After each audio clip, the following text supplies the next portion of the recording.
ఇవన్నీ చేయాలని అడిగితే ఇప్పుడే పోచారం గారు అన్నాడు, ఒక మంత్రి ఏమో రైతు బంధు అడిగితే చెప్పుతోని కొట్టిండ్రు అంటాడు. ఇంకో ముఖ్యమంత్రిని ఇవన్నీ ఏమైనాయి ఎందుకు ఏమని గట్టిగా నిలదీస్తే ఏం మాట్లాడతారు లిల్లీ పుట్టుగాళ్ళు? నీ గుడ్లు వీకి గోటీలు ఆడుకుంటాము, నీ పేగులు తీసి మెడలేసుకుంటాము, నిన్ను పండబెట్టి తొక్కుతాము, నీ ముడ్డి మీద షెడ్డి లేకుండా షెడ్డీలు గుద్దుకుంటాము. ఇదేనా 10 ఏళ్లలో నేను ముఖ్యమంత్రి ఉన్నప్పుడు ఒక్కసారి ఇటువంటి మాట విన్నారా? ఇంత అగౌరవంగా మాట్లాడినామా? ఇంత అన్యాయం మీ కళ్ళ ముందనే జరగాలన్నా? దయచేసి ఆలోచన చేయాలి. ఎలక్షన్ అంటే ఓట్లు అంటే ఏదో ఆగమాగం ఓట్లేసుడు కాదు. ఇలా సభలో ఉన్నారు, నేనే ఒక 100-150 లారీలు దాటుకుంటూ వచ్చిన, అందులో ఫుల్గా మంది ఉన్నారు. చాలా దూరంలో పోలీసు వాళ్ళు ఆపుతా ఉన్నారు, పోలీసు వాళ్ళు బొమ్మలు వీకేస్తా ఉన్నారు. నేను పోలీసు మిత్రులకు మనవి చేస్తా ఉన్నా, మీ డ్యూటీ మీరు చేయండి. 10 ఏళ్ళు మేము కూడా గవర్నమెంట్ ఉన్నాం. అమాయకులను బెదిరియడం, కొట్టడం, బీఆర్ఎస్ ఫ్లెక్సీలు బికేయడం ఇదా మీ పోలీస్ డ్యూటీ? ఇలా మేము కూడా లెక్క పెడతా ఉన్నాం.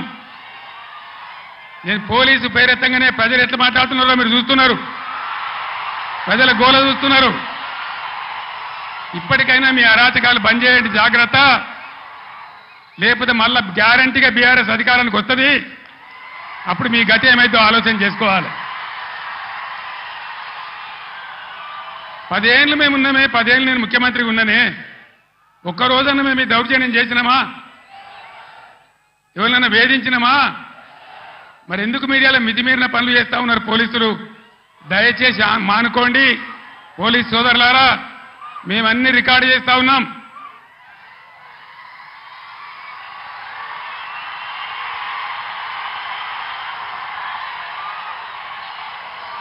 ఈ ప్రజల స్పందన చూసైనా మీరు మారాలి. డీజీపీ గారు మీరు మారాలని నేను చెప్తా ఉన్నా, లేకపోతే మీ మీదకి ప్రజలే తిరుగుబడే రోడ్ వస్తుంది, జాగ్రత్త అని నేను చెప్తా ఉన్నా.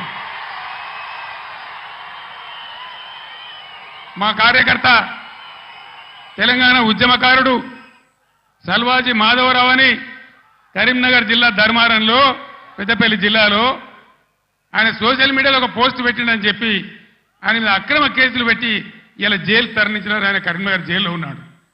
ఇది మీకు న్యాయమా? డీజీపీకి ఏమైనా గౌరవం ఉంటే ఆ సల్వాజీ మాధవరావు మీద ఏదైతే జరిగిందో దాని మీద స్పెషల్ కమిటీ సీనియర్ ఐపీఎస్ ఆఫీసర్తో ఎంక్వైరీ చేయాలి. ఏ సబ్ ఇన్స్పెక్టర్, ఏ సర్కిల్ ఇన్స్పెక్టర్ దౌర్జన్యానికి పాల్పడ్డాడో వాళ్ళ మీద మీరు చర్యలు తీసుకోవాలి. లేకపోతే తస్మాత్ జాగ్రత్త, మేము న్యాయస్థానం తలుపులు దాడతామని మనవి చేస్తా ఉన్నా. మేము కూడా మస్తుగా చూసినాం. నేను కేంద్ర మంత్రిగా పనిచేసిన, రాష్ట్ర మంత్రిగా పనిచేసిన, ఇదే జిల్లాలో 20 ఏళ్ళు ఎమ్మెల్యేగా ఉన్నా, ముఖ్యమంత్రిగా పనిచేసిన, కానీ దౌర్జన్యాలు ఎన్నడూ మీతో మేము చేయించలే. అనవసరంగా మీరు రాజకీయ చేసే వాళ్ళు చేస్తారు, మీకు అవసరం లేదు.